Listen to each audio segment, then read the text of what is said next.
Lalu Sophie melihat Bayu dan Nina ada di lantai bawah. Saat dihampiri, mereka berdua hilang. Scene berpindah ke kamar Uwak. Uwak merasa ada sesuatu yang mengganggu dirinya. Saat Uwak melihat ke arah kolong tempat tidur, ada anak kecil yang sangat menakutkan hingga membuat Uwak kaget. Tiba-tiba tempat tidur Uwak terangkat ke atas lalu menimpanya. Sophie yang mendengar itu segera menuju kamar Uwak. Sophie melihat ada anak kecil yang mengerikan memasukkan tangannya ke dalam mulut Uwak. Namun dengan cepat, pintu kamar Uwak tertutup sendiri membuat Sophie terpental. Dan akhirnya datanglah Adrian dan Nala membantu Sophie. Lalu Adrian mendobrak pintu kamar Uwak dan melihat Uwak sudah terkapar di lantai. Keesokan paginya, dokter datang memeriksa keadaan Uwak. Dokter menyarankan agar Uwak dibawa ke rumah sakit. Namun Uwak menolaknya. Saat dokter telah pulang, Adrian mengunci semua pintu rumah dan memberikan kuncinya kepada Bik Darti. Di sini Sophie cerita kepada Adrian apa yang dilihatnya di kamar Uwak semalam. Mereka menduga jika Bayu dan Nina hilang karena diculik oleh makhluk halus. Uwak yang tidak dapat bergerak dan berbicara, ia memberi kode mata menunjuk ke arah buku gambar yang di dalamnya ada lukisan keluarga mereka. Sophie yang melukis itu tidak sadar jika dirinya melukis keluarganya sendiri. Malamnya, Sophie mencari jimat yang ia buang sebelumnya di kotak sampah. Lalu di kamar Nala melihat sosok yang menyerupai Sophie. Nala mengikuti Sophie hingga sampai lantai bawah. Nala mulai khawatir jika itu bukan ibunya. Dan benar saja, saat jelmaan Sophie itu menoleh, wajahnya hancur menakutkan, hingga membuat Nala terjatuh.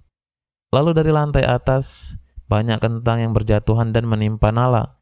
Nala menjerit dan didengar oleh Sophie yang saat ini telah menemukan jimat yang ia cari. Sophie masuk memanggil Adrian lalu mencari Nala. Mereka melihat tumpukan kentang dan segera menggali tumpukan itu. Tapi tetap saja Nala tidak ditemukan. Mereka hanya melihat sebuah ruangan bawah tanah yang di dalamnya banyak sekali mayat yang hancur seperti habis dimakan sesuatu. Di sana mereka melihat Nala yang tengah tergantung dan ada sosok mengerikan di samping Nala. Sophie dan Adrian berusaha untuk menyelamatkan Nala, namun mayat-mayat yang ada di sana bangkit dan menyerang mereka berdua. Sophie yang teringat kepada jimat yang ia cari tadi, ia langsung mengarahkan jimat itu ke arah para mayat-mayat hidup yang membuat mayat-mayat itu kembali mati. Sophie dan Adrian langsung menyelamatkan Nala karena hantu itu takut pada jimat yang dibawa oleh Sophie. Keesokannya, Sophie dan Adrian pergi menemui Ki Dadang atas arahan dari Uwak yang memberikan kode abjad membentuk kata Dadang. Di sini Dadang menceritakan semuanya, bahwa orang tua Sophie pernah melakukan pesugihan. Dengan mendatangi seorang dukun, mereka diberi syarat jika harus menyembah iblis pesugihan dan memberi makan iblis dengan daging seorang anak kecil. Mereka menyanggupi. Pada suatu hari, ada seorang dari kampung yang rela anaknya dijadikan tumbal keluarga ayahnya Sophie.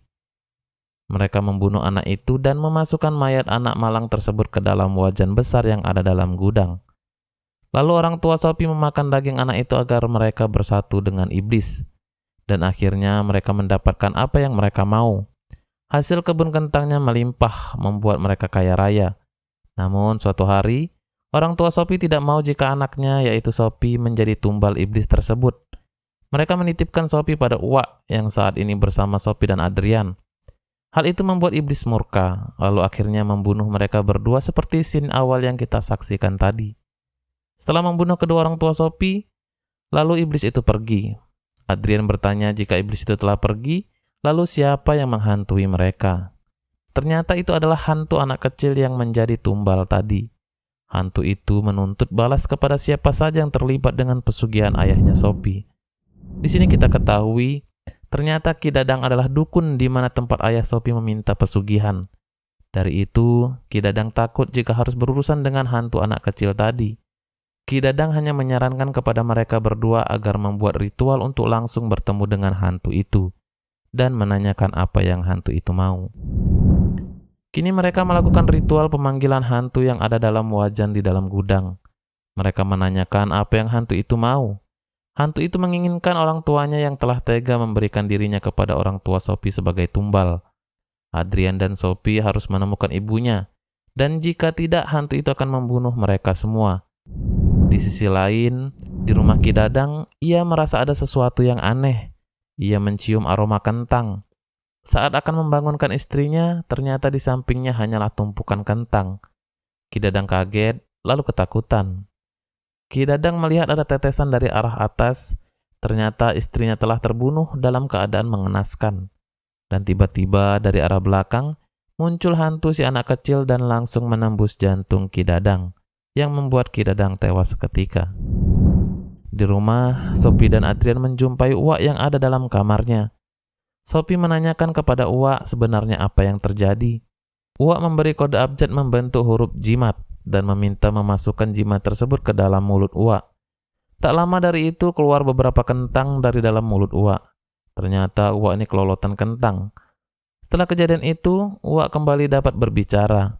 Uwak menceritakan saat ia bertemu Ki Dadang di pasar waktu itu, bahwa ada seseorang yang selalu memberi hantu itu sesajen, sehingga membutakan hantu itu kepada ibunya. Yang jelas orang yang memberi sesajen itu orang terdekat yang tinggal di villa ayahnya Sophie. Kira-kira siapa ya? Pasti kalian sudah pada tahu. Satu-satunya cara agar hantu itu mengetahui siapa ibunya, mereka harus menghancurkan sesajen yang ada dalam gudang tersebut.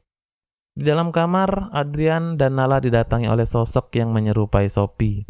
Ia akan memberitahu Adrian jika dirinya telah mengetahui siapa ibu dari hantu tersebut.